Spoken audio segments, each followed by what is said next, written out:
Hello, everyone, and welcome to Slash Film Daily. Today is Thursday, August 29th, 2024. On today's episode of the show, we're going to be talking about the new Netflix anime series Terminator Zero. My name is Ben Pearson. I'm an editor at slashfilm.com, and I'm joined on today's episode by Slash Film editor BJ Colangelo. Happy Judgment Day. Oh, amazing. All right. So, BJ, I have not seen this new show yet. You have. You reviewed the whole thing for Slash Film. It's available. The whole season is up on Netflix right now. I'm going to link to your review in the show notes. I'm also going to link to the trailer and a couple other articles out there. So, just in case people might be interested in the show, but don't even know they're interested yet. Like some folks might even not know that this is even a thing.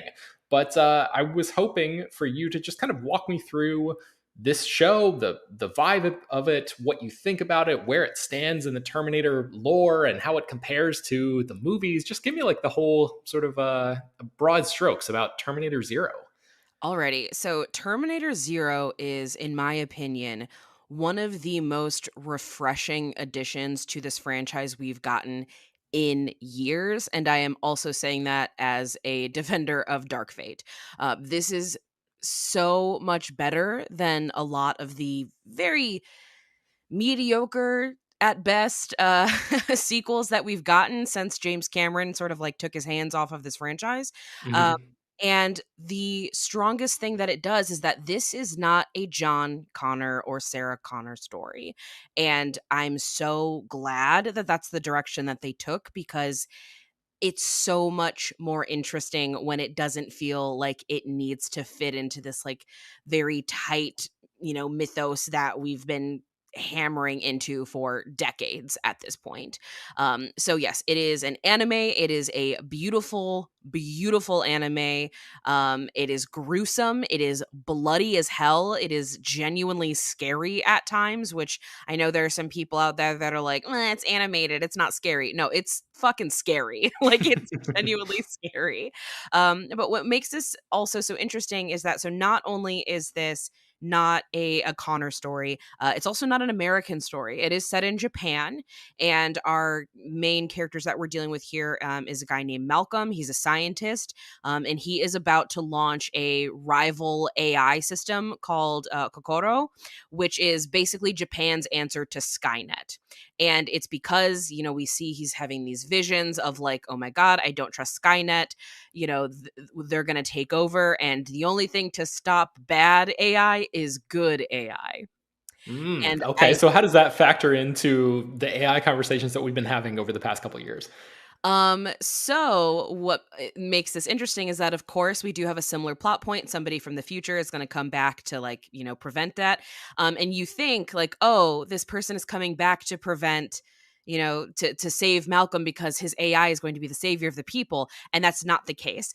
She's coming back in time. Her name is Aiko. She's coming back in time because she is going to try to convince Malcolm to not launch his AI, because his Hmm. AI is going to be very bad. It is not going to be the good thing that he thinks it's going to be. Meanwhile, a Terminator, voiced by Timothy Olyphant, is coming back in the hopes of convincing him, yes, you do need to launch this AI. And also, I would like to talk to your AI because I want her on Team Skynet. So that's what we're dealing with here. And it is so scary because when James Cameron was coming up with the Terminator films, like, this is back in the 80s and early 90s. This is a time period where technology was still like, it wasn't quite like the Jetsons in terms of how we were imagining tech, but it's still far enough away that, we have ridiculous concepts that are like, all I need to do is type a couple things and then I can hack into the government. And it's like, that's not Hmm. how that works. This is being made by people who are around to see how AI actually is being incorporated in our day-to-day lives. So the AI in this feels way too close to for comfort. Like, Kokoro feels like the next step of something that you would get as like an Amazon Alexa. Like, it's very, very upsetting to see him talk about this AI and it's like, no, but my AI is good. And it's like, but we know that they're not. Like, we know that that's not going to happen. We know that AI based on just like conversations people have with like Chat GPT, or where they do these things where it's like, oh, we have this new chat bot and it's going to learn from the internet, and an hour later it is a Nazi. Like, we've Right. seen this happen. And so Terminator Zero is definitely playing with that. And I think it's also very interesting is that because it's set in Japan, that also changes the culture of Terminator. um, you can't get guns really easily in Japan. That's just not a Oh, thing. yeah. So the people fighting the Terminator, they have to be a lot more creative in how they're going to, do battle with this like unstoppable killing machine, because they can't just go get guns. And so I find that very interesting. And then the fact that this is like the only thing that can stop bad AI is good AI, which very much feels like the only thing to stop bad guys with a gun is a good guy with a gun. And we know that that is not true. So Mhm. that makes it very interesting. Like, we're actually seeing how the rest of the world is dealing with Skynet and how it's impacted. So, what is the action like in this show if it's not super gun forward, I guess? Is it more like martial arts, hand to hand? Like, how do people fight against Terminators without just being able to blow them away? So Aiko does have firearms because she's from the future. She's from 2022. So she has guns. She comes back, but she is limited. So a lot of the action that's in here is that, one, we are back to the Terminator kind of feeling like a slasher villain, like he is in the first movie, and that he is just chasing you. He is coming after you. He is following you. He just pops up in places where you're not expecting him to be, and it's very, very scary. But yeah, there is some hand to hand combat. There's a lot of using, things that are in, within reach. Like, if that's what you've got, that's what you've got. But it's also a lot of running. It's a lot of, changing environments, trying to, run, hide, fight. Like, that's what's going Mhm. on here, which is very like, it's very scary. Like, it genuinely feels like the stakes are very high for all of the humans involved, because they don't have, a really cool gun. And there's a scene in one of the first couple of episodes, is not a spoiler, but it's a highway scene, which we've seen a lot of highway scenes throughout, the franchise.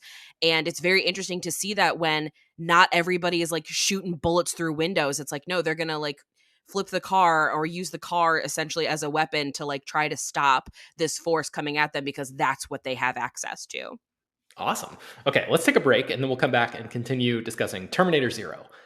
All right, one other question I was curious about is you mentioned that this is not a John Connor story, and that sounds really refreshing, as you said. I wonder, does it feel like this fits into that larger mythos that you mentioned without necessarily rehashing the same beats? Does it give you nods and references, and like, does it squarely set the action of this story within the, I guess, the larger Terminator canon, or does it feel like a side story, like an alternate universe kind of thing? Talk me through that.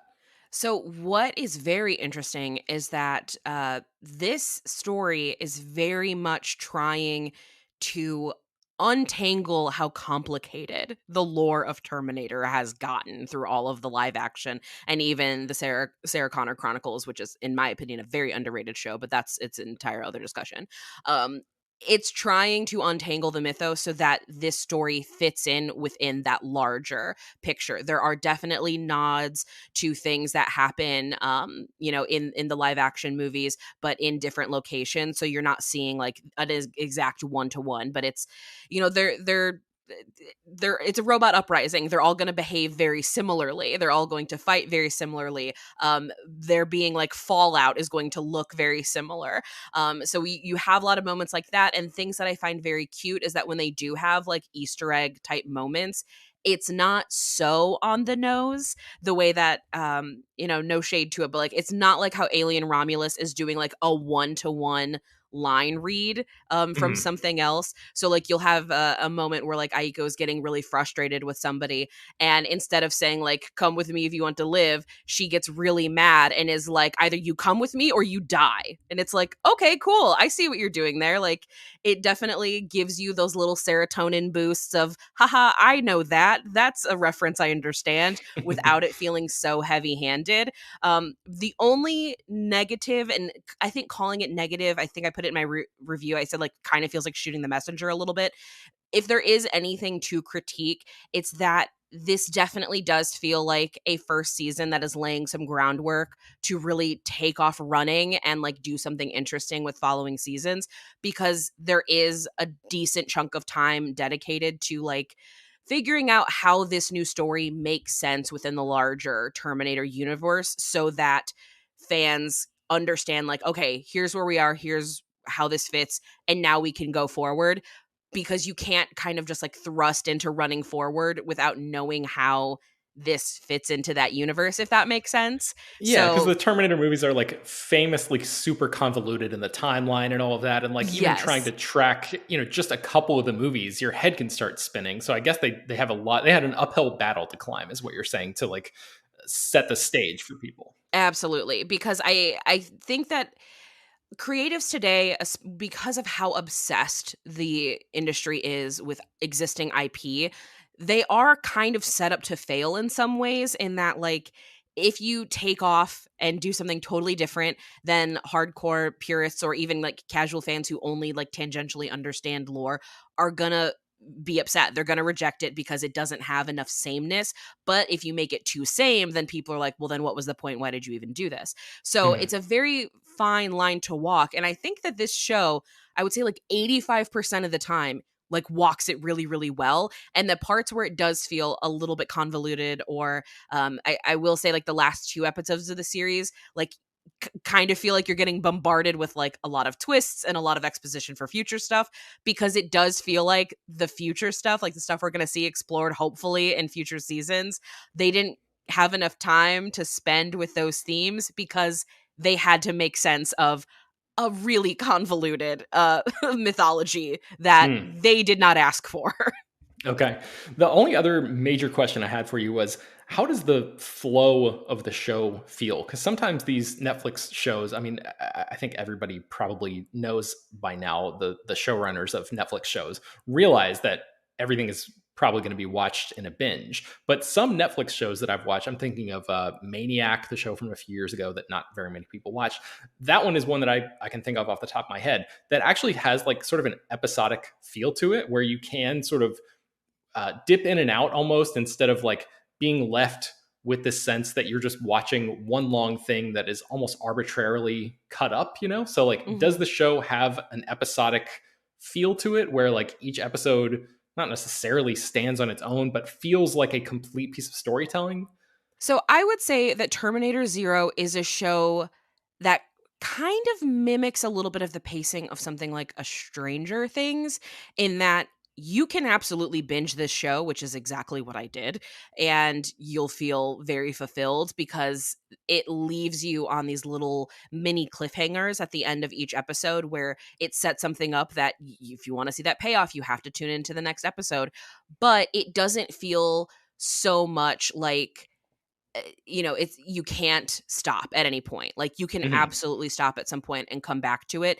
And it just feels a lot like these sci-fi and horror shows that were really popular in the 90s.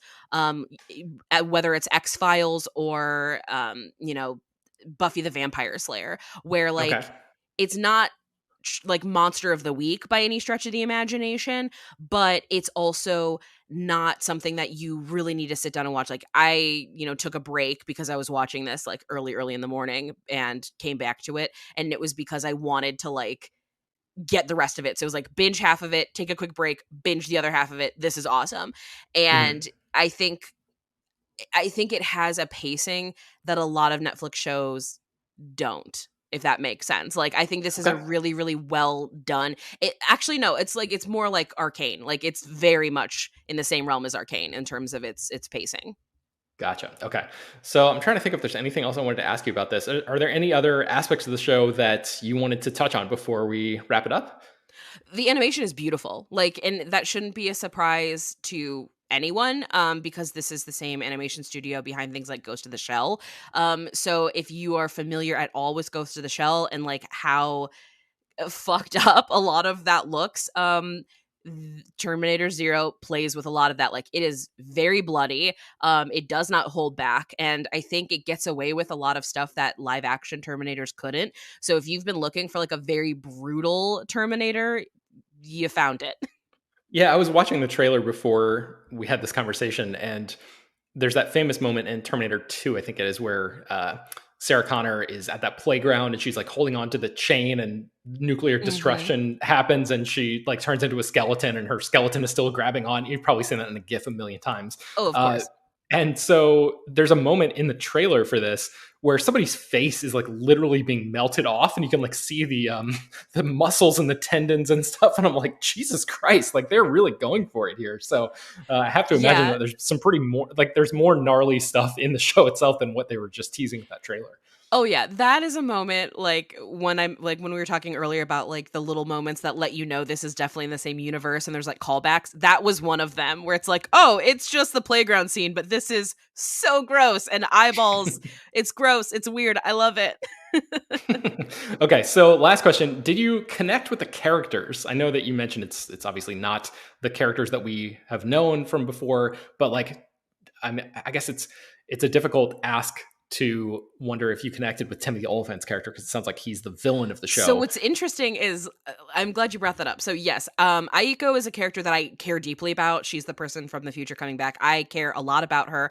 Malcolm, who she is trying to protect, I am endlessly frustrated by in a very good way. Like that's the purpose is I'm supposed to be frustrated with him, and I am. Timothy Olyphant's take on the Terminator is so upsetting because it's that voice that he has that like is kind of charming and it feels very safe, but there's also something a little bit sinister about it because he doesn't sound quite as robotic as like Arnold does, and obviously nobody sounds like Arnold Schwarzenegger, not even people who are impersonating Arnold Schwarzenegger.